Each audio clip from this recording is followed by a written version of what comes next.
మన ప్రభువును ప్రియ రక్షకుడు అంటే యేసుక్రీస్తు వారి నామములో అందరికీ వందనాలు శుభాలు తెలియజేస్తున్నాను.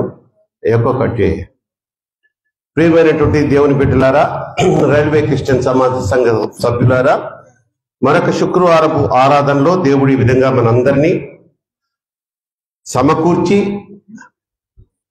మన యొక్క వ్యక్తిగత అలాగే సంఘ క్షేమాభివృద్ధి కోసం చేయవలసిన విజ్ఞాపనలన్నీ చేయించుకున్నారు. వాటికి ఆయన చెవియొగ్గి ఆలకించి మనకు సమాధానం ఇచ్చి ఉన్నారు. నమ్మితే మంచి స్తోత్రం చెప్పు. రైట్. మరొకసారి ఈ యొక్క శుక్రవారపు ఆరాధన, ఉపవాస కూడిక, అద్భుత ఆశీర్వాద కుటుంబ స్వస్థత ఆరాధన, ఇన్ని పేర్లు ఉన్నాయి ఈ యొక్క ఆరాధనకి. కనుక చాలా ప్రాముఖ్యమైనటువంటి సమయం ఇది. చాలా నెగ్లెక్ట్ చేసి చాలా మంది మన సంఘ బిడ్డలే రాలేకపోతున్నారు. వారు రాకపోతే దేవునికి వచ్చిన నష్టం ఏమీ లేదు, కానీ వారికే నష్టము. వారు ఈ సన్నిధిలో ఈ సమయంలో ఉంటే మంచిగా ప్రార్థన చేసుకునే సమయం వారికి ఇచ్చుండేవాళ్ళం. మంచిగా దేవుని పాటలు పాడుకుంటూ స్తుతించుకునే ఒక గొప్ప భాగ్యం వారికి వచ్చుండేది. ఆ తర్వాత దేవుని మాటలు విని ఆ ప్రకారంగా మనల్ని మనం సరిదిద్దుకొని ఆయన ఆశీర్వాదములు పొందుకునే ఒక ముందు వరుసలో ఉండే వ్యక్తిగా మరి మనందరం ఉండేవాళ్ళం. కానీ ఈ సన్నిధిలో లేని వారికి ఆ కృప రాదు కదా. కానీ మీరున్నారు చూసారా, మీరు గట్టి విత్తనాలు అంటారు కదా. కొంతమంది అప్పుడప్పుడు వస్తుంటారు రెగ్యులర్గా టైంకి రాదు. దేవునికి స్తోత్రం. కానీ ఏదో ఒక టైంలో వచ్చినందుకు కూడా మనం సంతోషించాలి కదా. మరి వారిని కూడా దేవుడు ఈ వాక్యం ద్వారా బలపరచునుగాక. మంచిది. కీర్తన గ్రంథము 84వ కీర్తన 11వ వాక్యం. 84వ కీర్తన 11వ చరణము. దేవుడైన యెహోవా సూర్యుడును కేడమునై ఉన్నాడు. యెహోవా కృపయు ఘనతయు అనుగ్రహించును. ఇక్కడ చూడండి, యథార్థముగా ప్రవర్తించు వారికి దేవునికి స్తోత్రం. గట్టిగా చెప్పండి హల్లెలూయా. ఏమంటున్నాడు? యథార్థముగా ప్రవర్తించు వారికి ఆయన ఏ మేలు చేయక మానడు. ఇది ఈరోజు మన యొక్క వాగ్దానము. ఈ శుక్రవారము ప్రతి శుక్రవారం ఇచ్చినట్లే ఈ యథార్థముగా ప్రవర్తించు వారికంట ఆయన ఏ మేలు చేయక మానడు, అంటే ఏ మేలు చేయక ఉండడు. మరి ఎవరికి ఈ మేలులన్నీ చేస్తాడై అంటే ఆయన ఎడల యథార్థముగా జీవించు వారికి, సంఘము ఎడల యథార్థముగా జీవించు వారికి. ఈ సామాజిక మనుషుల దృష్టిలో యథార్థవంతుడు రా వీడు అని, అయితే ఆమె చాలా యథార్థవంతురాలు రా అని పేరు తెచ్చుకున్న వాళ్ళకి ఏ మేలు చేయక ఆయన మానకుండా ఉంటాడంట. సరే, మనలో కొంతమంది మీరు యథార్థంగా లేకపోయినా, కొన్ని దుష్కార్యములు చేస్తూ ఉన్నా, తెలిసి చేస్తూ ఉన్నా, ఆ పక్క వారిని చూసి వీళ్ళకంటే మనం బాగానే ఉన్నాం కదా, ఏది ఆర్థికంగా బాగానే ఉన్నాం, మాకేదో ఉద్యోగాలు ఉన్నాయి, మాకు ఉద్యోగాల్లో కొంత డబ్బు వస్తుంది, ఆర్థికంగానే బాగున్నాం, ఆరోగ్యపరంగా బాగున్నాం, పక్క వారితో ఎప్పుడూ పోల్చుకోవద్దు అంటున్నాడు. యథార్థతని నిర్ణయించేది దేవుడే గాని నీకు నీవే స్వనిర్ణయం చేసుకోకూడదు కదా. కాబట్టి ప్రియమైన దేవుని బిడ్డలారా, పక్క వారితో మనము అస్సలు పోల్చుకోకూడదు. మన దేవుని దృష్టికి మనం యథార్థవంతులుగా కనపడాలంట. అది పక్కవారికి పై నటనలు చేస్తూ మనం కొన్ని వేషాలు వేస్తూ కూడా యథార్థవంతులుగా జీవించవచ్చు. కొంతమంది గవర్నమెంట్ ఆఫీసర్స్ ఉంటారు, వారు ఏం చేస్తుంటారు, చాలా యథార్థవంతుడిలాగా ప్రవర్తిస్తుంటాడు. కానీ ఆ వ్యవహారం ఏమంటారు, లంచగొండి వ్యవహారం. పట్టుబడతాడు ఆయన. దానికి ఒక టీం ఉంది కదా, లంచాలను లంచగొండులను అరెస్ట్ చేసే ఒక టీం ఉంది. వాళ్ళు పట్టుకున్నప్పుడు అయ్యగారు అయ్యగారా అనుకుంటారు. అప్పుడు దాకా యథార్థవంతులని అనుకున్నవారు. కనుక మనుషుల దృష్టికి కాదు, నువ్వు దేవుని దృష్టికి యథార్థవంతుడిగా కనపడాలి. దినవృత్తాంతములు 2వ గ్రంథము 2వ దినవృత్తాంతములు 16వ అధ్యాయము 9వ వాక్యాన్ని మనం ఒక్కసారి చూద్దాం.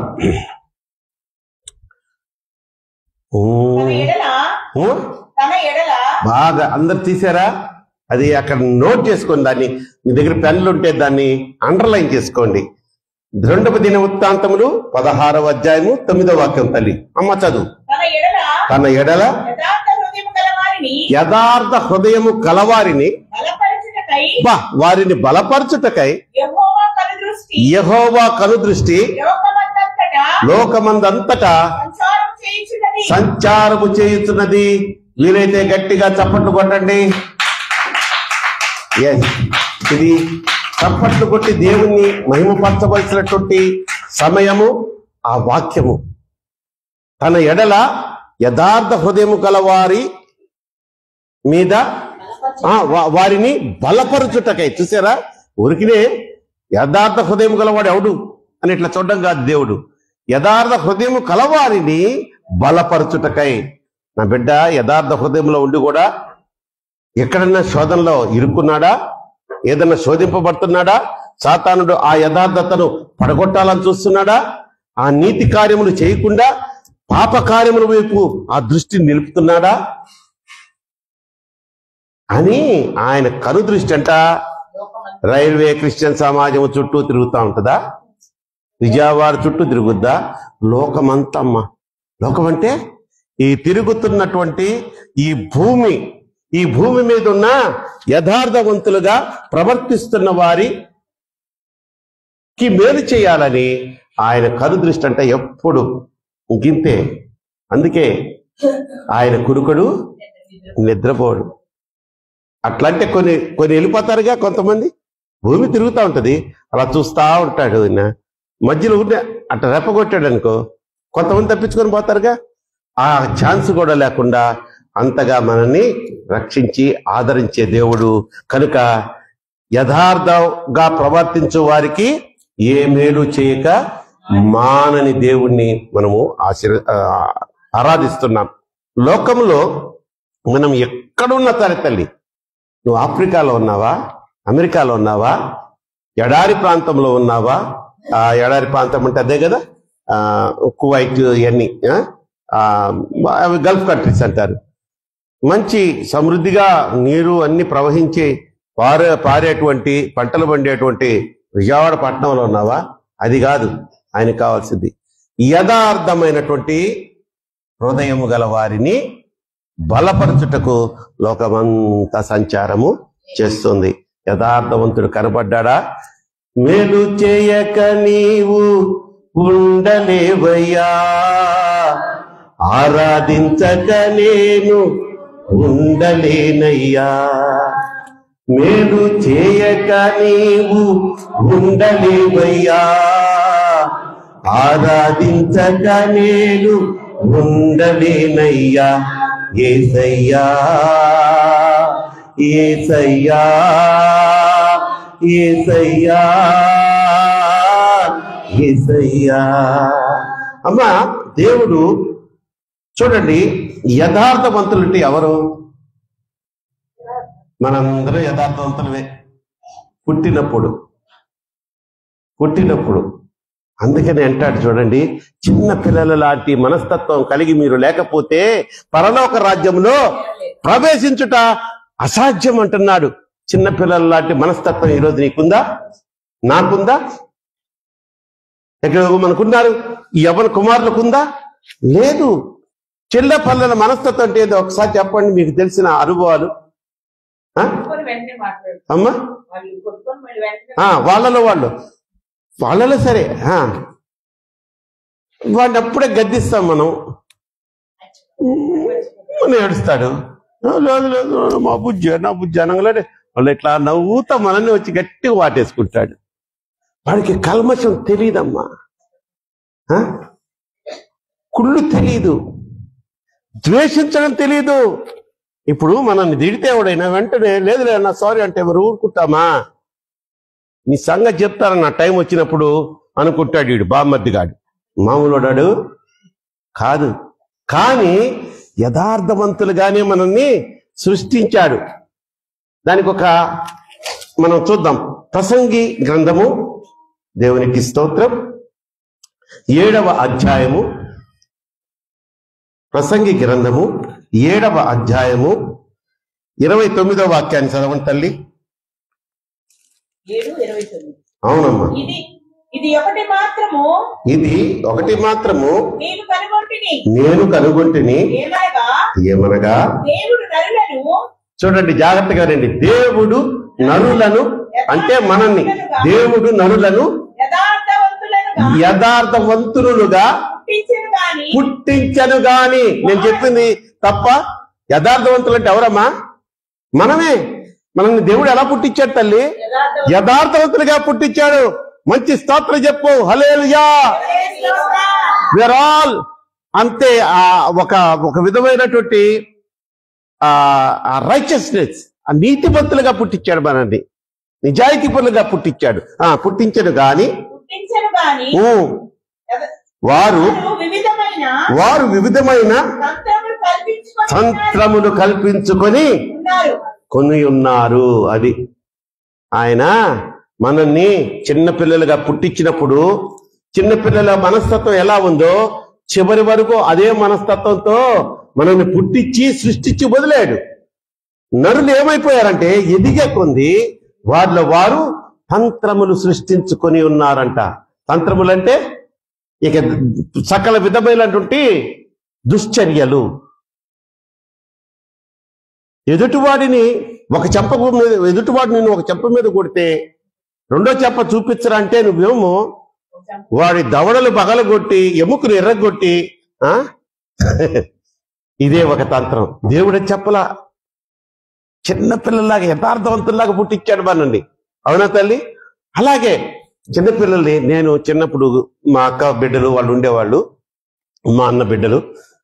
నాకు అదొక సరదా ఏంటంటే, బాగా చిన్నోళ్ళు, మరీ కొంచెం ఎదిగినోళ్ళు కాదు కానీ ఒక 1 year 1.5 year ఆ బేబీస్ని దగ్గరగా తీసి అన్నామనుకో, ఇట్లా ఫస్ట్ నవ్వుతానే చూస్తారు. ఇట్లా ఏంటి మా మామ ఎట్లా ఎప్పుడు నవ్వించేవాడు ఎట్లా చూస్తున్నాడు, నవ్వుతానంటాడు. ఏంటి నవ్వుతున్నావేంటి అన్నాను అనుకో, ఫస్ట్ ఇట్లా అంటారు,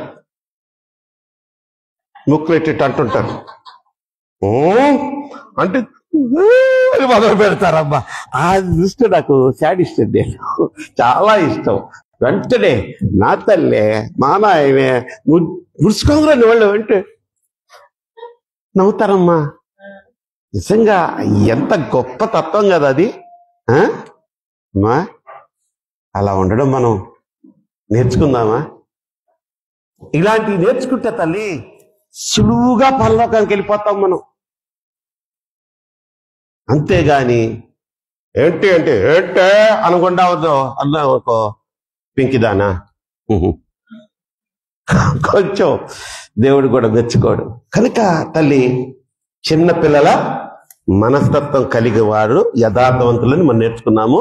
నెక్స్ట్ దేవుడు మనల్ని ఎలా సృష్టించాడంట? యథార్థవంతులుగానే సృష్టించేదాడు. తల్లి గుడిదనా అమ్మా, స్వీట్ తల్లి, నిన్ను యథార్థవంతురాలుగా పుట్టించాడురా అయ్యా. ఎవరు కుమారులారా, మిమ్మల్ని అందరినీ, నన్ను యథార్థవంతులుగా పుట్టించాడు. కానీ ఎక్కడ మనము ఈ లోక తంత్రములు నేర్చుకొని ఆ వైపుగా సాతాను దిశగా వెళ్ళిపోతున్నామంట. దేవునికి స్తోత్రం చెప్దాం. గుడ్ గుడ్ అమ్మా. ఇప్పుడు వస్తున్నాను చూడండి. మరి ఎలా పాస్టర్ గారు, నేను యథార్థ హృదయాలకు మేలు చేయుటకై కనుదృష్టి లోకమంతా ప్రచురించుచున్నది అన్నారు కదా. మరి ఎక్కడో చోట పోతున్నానయ్యా, తప్పిపోతున్నాను, కొంచెం దేవునికి ఆయాసం కలిగించే పనులు చేస్తున్నాను, కొంచెం కోపం రేపే పనులు చేస్తున్నాను, మరి ఎలా అంటే ఆయన అంటున్నాడు, ఒకటే ఒకటమ్మా, మన పాపాలని ఒప్పుకో, తప్పించుకోవద్దు, ఒప్పుకో, నీ పాపాలు ఎప్పుడైతే క్షమించబడతాయో వెంటనే ఆ శ్రమల నుంచి నిన్ను తప్పించి యథార్థవంతుల దృష్టిలోకి నేను చేర్చును గాక, నన్ను చేర్చును గాక, మన సంఘ బిడ్డలను చేర్చును గాక. మరి ఈ మంచి మాటలు ఈరోజు ఇక్కడ విననేటువంటి వాళ్ళకి ఈ సత్యం ఎలా తెలుస్తుంది? మీరు పోయి చెప్తే ఎవరికైనా తెలుసు. నిజమంట, మన యథార్థవంతులుగానే దేవుడు పుట్టించాడంట. ప్రసంగి గ్రంథంలో జ్ఞాని అయిన సొలొమోనే రాశాడు, దేవుడు ఆయన చేత రాయించాడు అనుభవపూర్వకంగా. మరి మనమేమో ఎదిగే కొద్దీ లోక తంత్రములకు లోనైపోయి ఆ యొక్క భాగ్యాన్ని కోల్పోతున్నామంట. మరి భాగ్యాన్ని కోల్పోయినోడు నరకానికి పోతాడే గాని పరలోకం పోతాడా? లేదు. సో యథార్థవంతులే పరలోకం పోతాడు. మనలా నేను యథార్థవంతుడిగా మార్చబడాలంటే నేనేం చేయాలి అంటే ఏం లేదు. నీ పాపాలు నీ ఒప్పుకోవడమే కాకుండా ఆయన దగ్గరంట అది క్షమించమని చెప్పాలట. క్షమించమని తెలుగులో చెప్పొచ్చు, సారీ అన్నాను. ఇంగ్లీష్లో జనరల్గా మనం అంటుంటాం, ప్రతి దానికి సారీ అంటాం. కానీ ఆ సారీలో ఎంత అర్థం ఉందో తెలుసా? ఎంత కార్యము, పెద్ద పెద్ద యుద్ధాలు సారీతో ఆగిపోయిన పరిస్థితులు ఉన్నాయి. ఎందుకు? మేరీ కాంతమ్మ మీద సాక్ష్యం చెప్పింది, భయంకరంగా గాయపరిచింది స్నేహితురాలే, ఏదో కొంచెం అవసరానికి డబ్బు సాయం చేసింది, అంత మాత్రాన అన్ని మాటలు అనాలా? నీ వల్ల నా బతుకు నాశనం అయిపోయింది అనిందంట. లాస్ట్కి దేవుడు ఆ బిడ్డకు ఒక మారు మనసు కలుగు చేశాడు, ఆ బిడ్డతో మాట్లాడాడు, ఆ బిడ్డ హృదయం కదిలింది, వచ్చి సారీ నేనటువంటి మాట్లాడంటే చెప్పిందంట. ఇది దేవుని కార్యం కాదా? మరి మేరీ కాంతమ్మ స్నేహితురాలి విషయంలో ఆ విధంగా తగ్గించుకొని సారీ చెప్పి ఆ బిడ్డ ఏంది, నిన్ను గాయపరిచిన దాని వలన వచ్చే ఆ నష్టాన్ని తప్పించుకుంది. ఒక్క క్షమాపణ. మనం కూడా యేసయ్యా, ఈ రోజంతా నేను తెలిసి తెలియక ఏదో పాపం చేశాను నాయన, ఎవరో చూశానయ్యా, కానీ ఒక్క ప్రార్థన చేసి పడుకో నాయన, నైట్కి పొద్దున కల్లా ఫ్రెష్గా ఉంటావు.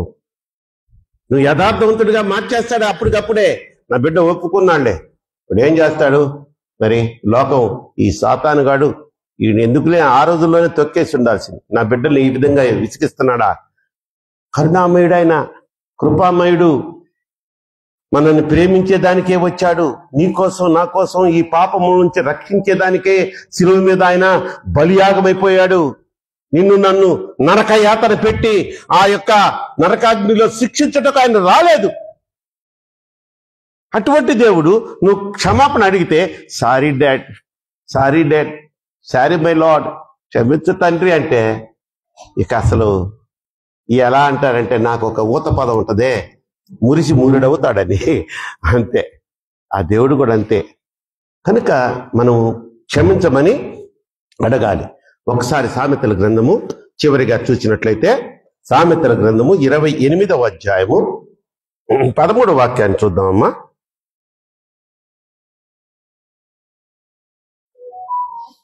సామెతల గ్రంథము 28:13. ఐశ్వర్యవంతుడు తన దృష్టికి తానే జ్ఞాని, వివేకము గల దరిద్రుడు వారిని పరిశోధించును, నీతిమంతులకు జయము కలుగుట. అమ్మా, ఇది సామెతలు 28:13. 28:13 13. ఎస్, చెప్పమ్మా, చదువు. అతిక్రమములను దాచిపెట్టువాడు, అతిక్రమములు దాచిపెట్టేవాడు వర్ధలడంట. వాటిని ఒప్పుకొని విడిచిపెట్టువాడు కనికరము పొందును. అతిక్రమములు అంటే యథార్థవంతుడిగా నువ్వు చేసే ఆ అతిక్రమమైనటువంటి పనులు, ఆజ్ఞాతిక్రమమైన పనులు, పాపములు, దేవునికి వ్యతిరేకమైనటువంటి పనులు, దాన్ని చేయవాడు ఏమంటాడంటే వర్ధిల్లడు. కానీ దాన్ని ఒప్పుకో. నేనేం చెప్పేది ఇప్పుడు ఒకటే చిట్కా చెప్పా, యథార్థవంతుడు కావు, మనం ఎవరం కావు. కానీ యథార్థవంతుడిగా చేయాలంటే మనం చేసినంత పాపాలను ఒప్పుకొని దాని నుంచి తప్పుకో, ఒప్పుకో, తప్పుకో. That's all. ఇంక నిన్ను నన్ను గాక ఎవరి కోసం చేసి, ఈ అన్యుల కోసం చేశాడా? పరలోకం యేసయ్య లేదే. నిత్యము ఆయన్నే మనము ఆరాధిస్తున్నాం. కనుక దేవునికి స్తోత్రం చెప్దాం. హల్లెలూయా. చూడండి తల్లి, మనకి వచ్చిన ఆదాయము కొన్నిసార్లు చూడండి, ఇంట్లో పిల్లలకి ఫీజులు కూడా కట్టకుండా అయిపోతున్నాం. కానీ ఇంట్లో నలుగురు ఉంటే నలుగురు పనులు చేస్తుంటారు. భార్య చేస్తుంది, భర్త చేస్తాడు, కూతురు చేస్తుంది, కుమారుడు చేస్తాడు. కానీ నెలాఖరికి వచ్చేటడికి పక్కింట్లో ఒక గ్లాసు పంచదార ఇస్తావా వదినే అనే స్థాయి వస్తుంది నీ ఇంట్లో. ఎందుకని సమృద్ధి లేదు. ఆయన ఏమన్నాడు? కీర్తనల గ్రంథము 90వ అధ్యాయము 17వ వాక్యం చూడండి. ముగింపులోకి వచ్చాను నేను. మా దేవుడైన యెహోవా ప్రసన్నత మా మీద నుండునుగాక. మా చేతి పనిని స్థిరపరచుము. మా చేతి పని స్థిరపరచమంటున్నాడు. ఆయన ఏమై ఉన్నాడు మనకి? స్టార్టింగ్ బలదోబా. మా దేవుడైన యెహోవా ప్రసన్నత మా మీద ఉండునుగాక.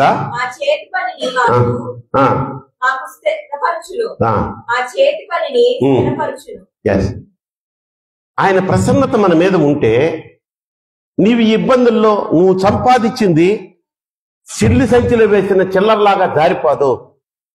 అది నిలబడుద్ది. నీలో యథార్థత లేకుండా ఏదేదో అక్రమ సంపాదన సంపాదించుకోవాలనుకొని, లేదా 4 రోజులు ఒక ఉద్యోగం చేయడం మానేయడం, ఇంకో ఉద్యోగం పోవడం మానేయడం. ఎన్ని ఉద్యోగాలు చూపిమంటావు నా ఎస్ఐ నీకు? ఇదే పనా? ఉద్యోగం కోసం ప్రార్థన చేయించుకుంటారమ్మా. మన సంఘంలో చెప్తున్నా, మొక్కవాట లేదు ఇక్కడ. నా మాటలు మరి కఠినంగా ఉంటాయి కదా? నిజం చెప్పండి. నా మాటలు నేను ఇక్కడ కూర్చొని చెప్పే మాటలు కఠినంగా ఉంటాయి కదా? నీకు గుచ్చుకుంటాయి కదా? గుచ్చుకున్న పర్లేదు తల్లి. ఎందుకంటే ఇది దేవుని మాట, నా మాట కాదు ఇది. ఇక్కడికి వచ్చి ప్రార్థన చేయించుకొని వెళ్తారు. ఇంటర్వ్యూకి వెళ్తున్నాను ఉద్యోగం రావాలని, నెక్స్ట్ డే వచ్చి ఉద్యోగం వచ్చిందని చెప్తారు. బా ఎంత పొంగిపోతానంటే, ఆఫ్టరాల్ గాని నేనే అంత పొంగిపోతే కార్యం చేసిన ఎంత పొంగిపోతాడు?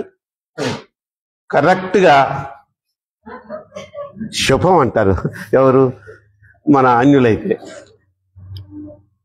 1 నెల 2 నెలలు, అది కూడా కష్టమే.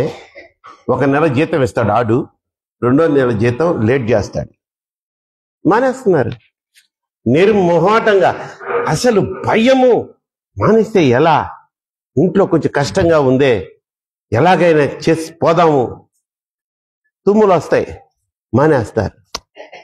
దగ్గు వస్తుంది, మానేస్తారు. ఏంటి? ప్రార్థనా ఫలితంగా వచ్చిన నీ ఉద్యోగం. ఒకడేమో వాడు అన్ని బాగానే ఉన్నాయి, వాడు చెప్తాడు వాడు యజమానికి, ఏరా నువ్వు రావట్లేదు 6 రోజులు అంటే, నాకు ఫుడ్ పాయిజనింగ్ అయింది అయ్యగారు అంటున్నాడంట. నేను పేర్లు చెప్పాలి, ఎందుకంటే లైవ్లో వెళ్తుంది కాబట్టి. ఏం చేయమంటారు ప్రజలారా? ఈ రాత్రికి నాయనా నువ్వు క్షమాపణ అడుగు, సరేనా? క్షమాపణ అడిగి ఇంటి పనులు మానేమల్లా. ఇంటి పనుల కోసమని ఉద్యోగం మానేస్తే, వాడు తీసేస్తే ఆదాయమే పోతుంది నీకు. అసలే డిసెంబర్లోకి వచ్చేస్తున్నాం. ఈ నెలలో చాలా మన ఖర్చులు ఉంటాయి. సుకన్యమ్మ కదా, ఎలా తల తాకట్టు పెట్టినా తెచ్చి పండగ చేసుకోవాల్సిందే అని ఉంటుంది మనకి. నిజం, నాకు అలాగే ఉంటుంది తల్లి. పుట్టుకతోనే సిల్వర్ స్పూన్ వేసుకుని పుట్టినోడిని కాదు నేను అన్ని శ్రమలు, అన్ని ఇబ్బందులు ఎదుర్కొన్నవాడిని. అనారోగ్యపరంగా, ఆరోగ్యపరంగా, ఆర్థిక పరంగా, ఇంకా అసలు నిందలు, నిష్ఠూరాలు, ప్రతిదీ జీవితంలో ఎదిగి అనుభవించి ఇక్కడికి వచ్చా. కనుక అక్కడ ఏమంటున్నాడు? దేవుడైతే మనల్ని ఆశీర్వదించాలని ఉన్నాడు, కానీ మనం వాటినంట యథార్థతను కోల్పోయి ఆ స్థితి నుంచి మనము పడిపోతున్నామంట, దిగజారిపోతున్నామంట. కనుక ప్రతిదినము మీరందరూ మేలులతో నింపబడుదురుగాక.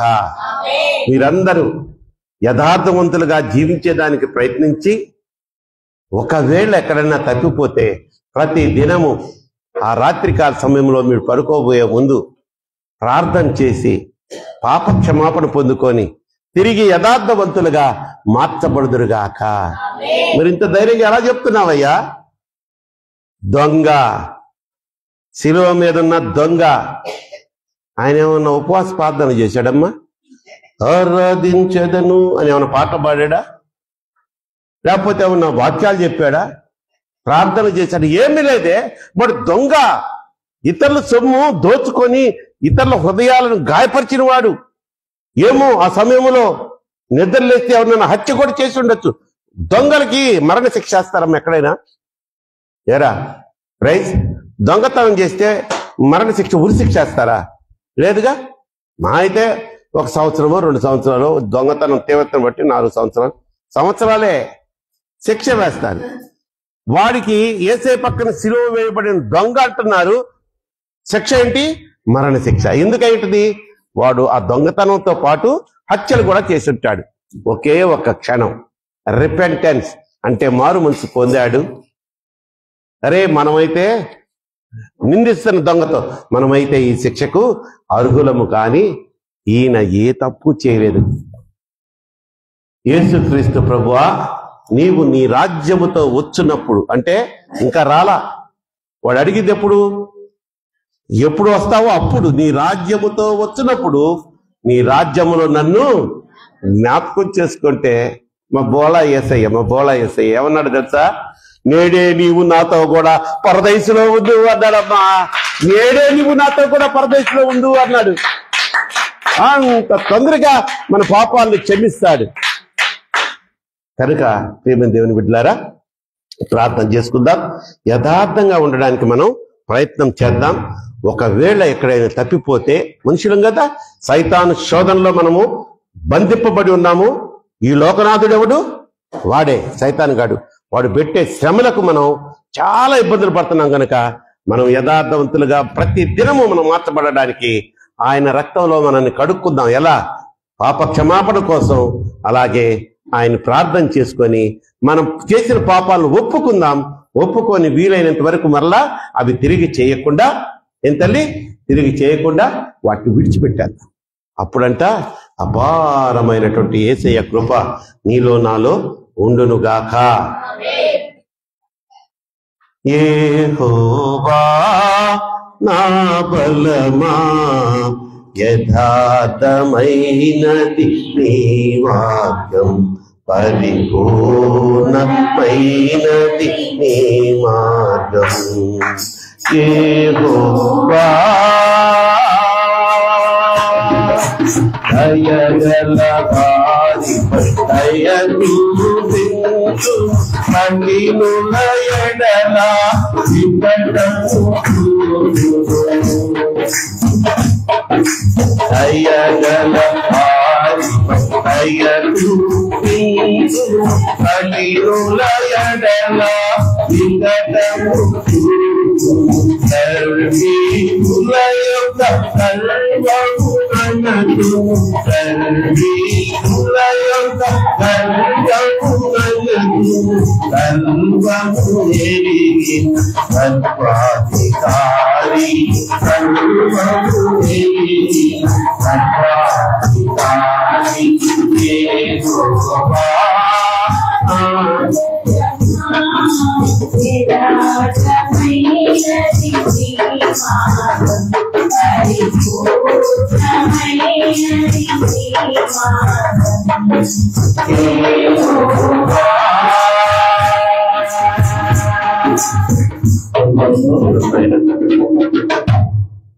ఈ రాత్రి కాల సమయంలో ప్రార్థన చేసి ప్రారంభించిన ఈ శుక్రవారపు ఆరాధనలో మీ అధ్యక్షతలో ఇప్పటి వరకు ఎంతో ఆశీర్వాదకరంగా, ఎంతో సంతోషంగా, ఎంతో స్వతంత్రంగా, నాయన ఎంతో ఆసక్తిగా ఈ ఆరాధన మీరు జరిగించారు.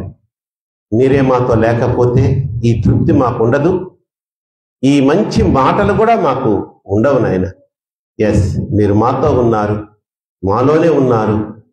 ఈ మంచి మాటలు మాకు నేర్పించి మనిషి యథార్థవంతుడిగా ఎలా ఉండాలి, యథార్థవంతులకు మేలు చేయకుండా మీరు ఉండలేరు, మీరు మానరు అన్న వాగ్దానాన్ని మాకు ఈరోజు ఇచ్చినందుకు స్తోత్రాలు చెల్లిస్తున్నాను. ప్రభువా, నీ కనుదృష్టి లోకములో ఉన్నటువంటి యథార్థవంతులకు మేలు చేయుటకై లోకమంతా కూడా సంచరిస్తూ వెతుకుతుందని చెప్పి వాక్యం ద్వారా బలపరిచారు. ఒక్క క్షమాపణతో యుద్ధాలు కూడా ఆపవేయగలిగినటువంటి శక్తి కలిగిన మాట క్షమించు, సారీ, ఎస్ మై లార్డ్. ఆ మాటలో ఉన్న శక్తి, ఆ మాట చెప్పాలంటే మాలో అహం అడ్డొస్తుంది నాయన, గర్వం అడ్డొస్తుంది నా తండ్రి.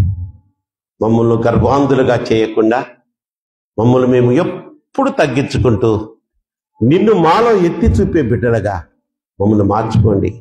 ఇదిగో యవ్వన కుమారులు వచ్చారయ్యా, వారితో మీరు ఈ మాటలు మాట్లాడినందుకు స్తోత్రాలు చెల్లిస్తున్నాను. మీ కృపలో బిడ్డలు వర్ధిల్లుదురుగాక, మీ కృపలో వారి యొక్క గోల్స్ అంటగా వారి యొక్క వారు అనుకున్న స్థితికి వారు చేర్చబడుదురుగాక.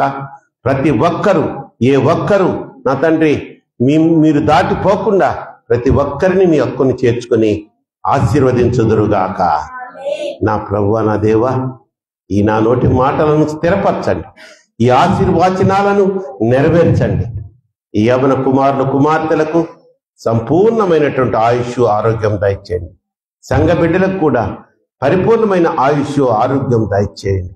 అనారోగ్యంతో ఉన్న బిడ్డలందరినీ జ్ఞాపకం చేసుకోండి.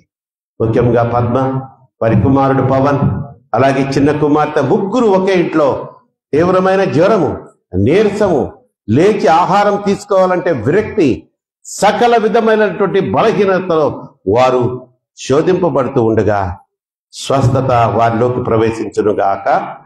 యేసయ్య నామములో వారు స్వస్థత పొందుకుందురుగాక. నాయనా, వరకుమారి వదిన గారిని, జయశ్రీ వదిన గారిని, సాల్మన్ నా తండ్రి జ్ఞాపకం చేసుకోండి. వారిలో ఉన్నటువంటి ఆ బలహీనతలు, ఆ మూలాలు మీకు తెలుసు కనుక యేసు నామములో స్వస్థత మూలాల్లోనికి ప్రవేశించునుగాక. అది క్యాన్సర్ అయినా, దగ్గైనా, విరిగిపోయిన ఎముకలైనా, ఎండిన ఎముకలనే జీవింపచేసిన గొప్ప దేవా, నీకు అసాధ్యమైనది ఏదీ లేదు కనుక వారి ఎడల కార్యం చేయండి. నాయనా, రేరికాంతం నీ కుమార్తె నాయన, మీరంటే ఎంతో ఇష్టం, ఆమెకి మంచి స్వరాన్ని ఇచ్చారు. నిన్ను కీర్తించి కొనియాడాలంటే ఆ బిడ్డకి ఎంత ఇష్టమో నా తండ్రి. శారీరక శ్రమలు, అలసట్లు కూడా నా తండ్రి, ఎస్ మై లార్డ్, లక్ష్యం చేయక ఆనందంగా నీ కృపలో నడిపింపబడుతున్న సహోదరి, ఒక్కసారి ఆ బిడ్డను ఆదరించండి. నీ కనుదృష్టి ఆ బిడ్డ మీద ఉంచండి. ఆ బిడ్డకి ఏ అవసరతలో నీకు తెలుసు. అనాది కాలంగా ఆ బిడ్డ ఎన్నో కష్టాలు, కానీ నీ సన్నిధిని ఎప్పుడూ వదలలేదే. ఇన్ని కష్టాలు ఆమె అనుభవిస్తున్నా అవన్నీ ఒకవైపు, నా యేసయ్య ఒకవైపు, చివరి వరకు నేను ఇలాగే ఉంటానని ఆమె ఆత్మీయ యాత్ర ముందుకు సాగిపోతూ ఉండగా ఒక్కసారి కనుకరించండి. కుమారులిద్దరిలో మారు మనసు తీసుకురండి. ఆ కుటుంబంలో శాంతి, సమాధానము, సమృద్ధి ఏలుబడి చెయ్యునుగాక నాయనా. అలాగే సుకన్య ప్రియకుమార్తెను ఈ మధ్య కాలంలోనే ఈ సంఘానికి పరిచయం చేశారు. ఇద్దరు బిడ్డలు, కుమార్తె, కుమారుడు. వారు కూడా నీ భక్తిలో పెంచబడ్డారు. కానీ ఇంతకాలం నాయన కొంత రాంగ్ రూట్లో వెళ్ళారు, తప్పుడు బోధలను విన్నారు, లేదా స్వార్థపూరితమైనటువంటి బోధలను విన్నారు. నాయన, మీరు ఇక్కడ పలికిస్తున్నటువంటి ఆ సత్య వాక్యములకు వారు ఆకర్షితులై, వారు ఇంతకాలం ఎంత తప్పులు చేశారో, ఎంత కృపను పోగొట్టుకున్నారో తెలుసుకున్నారు గనక వారిని ప్రేరేపించండి. వారి కుటుంబంలో కూడా ఆర్థిక ఇబ్బందులు ఉన్నాయి నాయన, అసమాధానం ఉంది నా తండ్రి. అసమాధానమును ఏడుబడి చేస్తున్నటువంటి దురాత్మ శక్తులను యేసు నామములో గద్దిస్తున్నాను నా తండ్రి. సుకన్య కుటుంబంలో ఆ యొక్క అశాంతికరమైన పరిస్థితులు సృష్టిస్తున్న ప్రతి దురాత్మను ఇప్పుడే ఆ బిడ్డ కుటుంబాన్ని వదిలి పారిపోవును గాక. అయ్యా, నీ అగ్నిని నా తండ్రి వారి కుటుంబంలోనికి ప్రవేశింపచేయండి. సంతోషకరమైన జీవితాన్ని వారికి కూడా అనుగ్రహించండి. ఇక్కడ వచ్చినటువంటి యవ్వన కుమారులు, చదువుకునే బిడ్డలు ఉన్నారయ్యా. క్యూటి తల్లి ప్రైజ్, ఇంకా నా తండ్రి ఓబ్లెస్, ప్రవీణ్, ఎస్ స్వీటీ తల్లి, హర్షిత, వర్షితలు, ఎస్ మై లార్డ్, అందరు చదువుకునే బిడ్డలే. వారికి ఈ వయసులోనే కొన్ని గోల్స్ ఉన్నాయి నాయన. వారు అనుకున్న ఆ యొక్క గురి వద్దకు వారు చేరుటకు మీరే సహాయం చేయాలా. మీరు సహాయం చేయకపోతే మా వల్ల ఏమవుతుంది నాయన. కనుక ఈ బిడ్డలందరూ నిన్ను ప్రేమిస్తున్న బిడ్డలు, నీ మందిరానికి వచ్చి నిన్ను ఆరాధిస్తున్న బిడ్డలు, మందిరంలో ఏదైనా పరిచర్య చేయాలంటే అందరికంటే ముందుగా నేను చేయాలన్న ఆసక్తి కలిగిన బిడ్డలు. కనుక ఆ ఆసక్తిని గమనించి వారి అభివృద్ధిని నా తండ్రి బలపరచండి, స్థిరపరచండి అయ్యా. ఇంకా నా తండ్రి సంఘములో ఏదన్నా కుటుంబ శోధనలున్నా వారందరినీ కూడా స్థిరపరిచి ఆ కుటుంబాల్లో కలహాలు తీసివేయండి. Yes my lord. ప్రియ కుమార్తె ప్రసన్న వారి యొక్క అక్కగారికి కూడా గడిచిన 2 రోజుల క్రితము అనారోగ్యంతో, బలహీనతతో, ఆ యొక్క వామిటింగ్స్తో నా తండ్రి బాధపడింది. డాక్టర్స్కి మీరు జ్ఞానాత్మనిచ్చి ఆ బిడ్డకి పరిపూర్ణమైన సంపూర్ణమైనటువంటి వైద్యం జరిగించలాగున కృప చూపించండి. ఏ ఒక్కరిని దాటిపోవద్దు, ఏ ఒక్కరిని విడిచిపెట్టొద్దు. నీ కృప, మీ కనికరము, సమాధానము, శాంతి, సమృద్ధి మా అందరి కుటుంబాల్లో నెరవేర్చబడును గాక. ఈ పండగ నెలలోకి రాబోతున్నాం నాయన. క్రిస్మస్ శుభములు, నూతన సంవత్సర ఆశీర్వాదములు ప్రతి ఒక్క కుటుంబీకులు పొందుకొందురు గాక. యేసు నామములో ఇవి జరుగును గాక. నాయన మరొకసారి మమ్మల్ని మేము మీ కృపాస్తాలకు అప్పజెప్పుకుంటూ ఈ ప్రార్థన మా ప్రభువును మీ ప్రియకుమారుడైన యేసుక్రీస్తు వారి నామంలో మిక్కిలి వినయంతో బ్రతిమలాడి వేడుకొని మీకు సమర్పించుకుని పొందుకుని ఉన్నాం మా పరమ తండ్రి. ఆమేన్. పరలోకమందున్న మా తండ్రి, నీ నామం పరిశుద్ధపరచబడును గాక, నీ రాజ్యము వచ్చును గాక. మా ఆయన ఆహారం విడమవుదాచి మా ఇళ్ళ అపరాధం చేసిన వారిని మేము క్షమించిన ప్రకారం మా అపరాధం క్షమించు. శోధంలోకి తేక దృష్టిని తప్పించు. రాజ్యము, శక్తి, మహిమ నిరంతరము నీవే అయ్యున్నావు మా పరమ తండ్రి. ఆమేన్. ఆమేన్. మన పరమ తండ్రి అయినటువంటి దేవుని ప్రేమయు, మన ప్రభువును ప్రియరక్షకుడైన యేసుక్రీస్తు వారి కృపయు, పరిశుద్ధాత్మ దేవుని అన్యోన్య సహవాసము ఇక్కడ కూడి వచ్చిన ప్రతి బిడ్డకును, ఆర్సిఎస్ సంఘములోని ప్రతి కుటుంబమునకును, వారి యొక్క సంఘ కుటుంబీకుల యొక్క ప్రతి ఒక్క బిడ్డకును, ఆన్లైన్లో మనల్ని సపోర్ట్ చేస్తున్న కుటుంబాలకును, సకల పరిశుద్ధులకును సదాకాలము తోడైయుండునుగాక. ఆమేన్. అందరికి వందనాలు తల్లి. కానుకలు సేకరించబడతాయి. దయచేసి అమ్మా